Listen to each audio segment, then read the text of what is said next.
Hello everyone once again. So we are back with the syllabus of paper 2, all right, paper 2. So today we shall see English, right? Let us see what English has. All right, here comes English. So here English is given as language 2, all right? Example of language 2. So let me zoom it for you before we begin. All right, here. So language 2 is taken as English here. So we have full mark of 30, right? So there are different sections. So in section A, what do we have?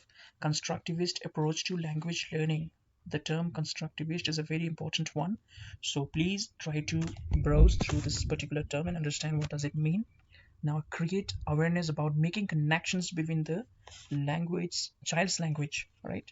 Home language and school language inside and outside the classroom. See, there are two language a child speaks, all right? One language at home and another language at school. So mainly we have our own mother tongue which we speak at home, right? Be it Hindi, be it Garo, be it Khasi, and another language, especially in Meghalaya, the language we speak at school is only English, right? English. So we speak English at school and we speak our local language at home, right? So we have to make connections, all right? As teachers, what do we have to do is that we need to make connections so that it becomes very easy for the learners or for the children to connect what they have learned in their local language to connect that in with the language which they are being taught in school, that is English, right? So we should make the connections between English language and local language so that it becomes easy and interesting for the child to learn, right? Now, number one, we have functional aspects of language.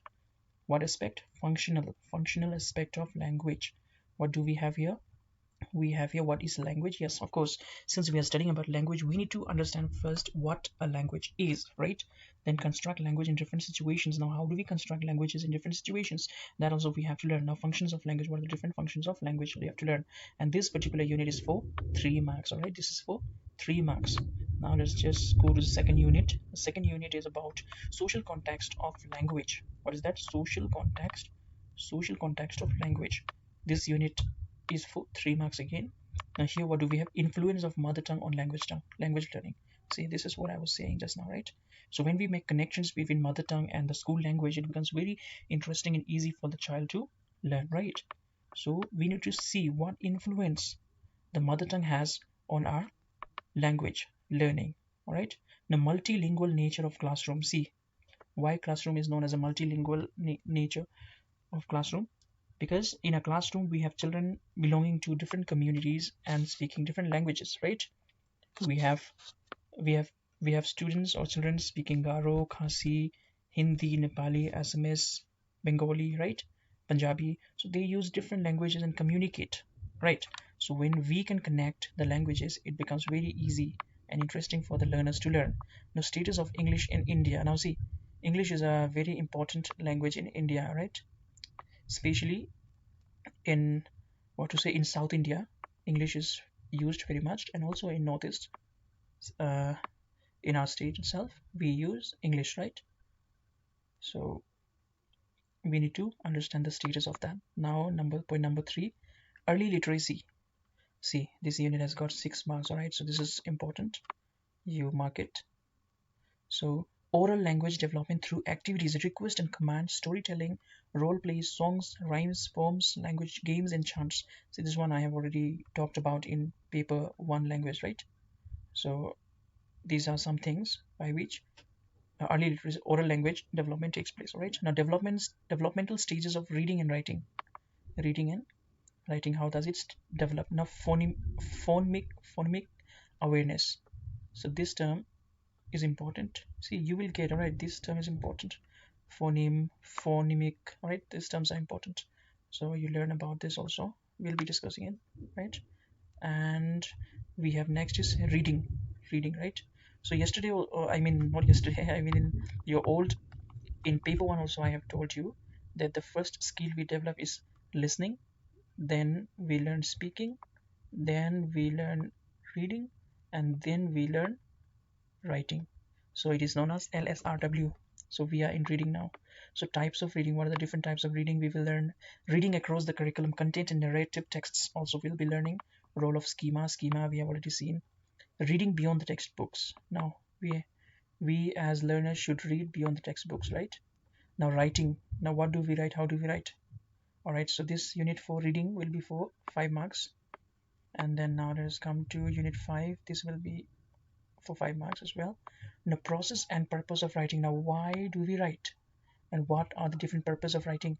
Sense of audience we should have. Now writing process rather than product. Right? The process, we have to follow certain rules in order to write. Now also comes composition. The composition is very easy and simple one, and a very important one as well. Now making reading and writing connections. Now what are the different connections we can establish between reading and writing? These are also important for us to understand. Now let us come to section B. Section B is about assessment, and this assessment is for 2 marks. All right, so understanding assessment in a constructivist process oriented classroom, ability to respond to content rather than form and structures, using what? Using portfolios. All right, using portfolios. Now internship, we also have got internship. This will be for 4 marks. That is reflective journals. We already have seen this reflective journal, right? Writing report, then maintain profiles of children. This one I have discussed with you in detail already. So maintain profiles of children. I think this is the end. Yes, this is the end of language to English. Now let me clean it up for you so that you can take a screenshot of this, right? So as I already told you before, the syllabus is not something very like in every subject or every paper it is different. No, it is not different. It is similar, very much similar, right? So when you're I told you before also, when you are preparing for paper 1, it means you are also preparing for paper 2. So that's why as teachers, uh, my suggestion for you will be, you go and write both the papers, paper 1 also, paper 2 also you write, and believe me, you will clear both the papers, right? You'll clear both the papers, trust me. So let me zoom this for you now, right? You take a screenshot of this. Let me just arrange it this way. Yes, take a screenshot of this now.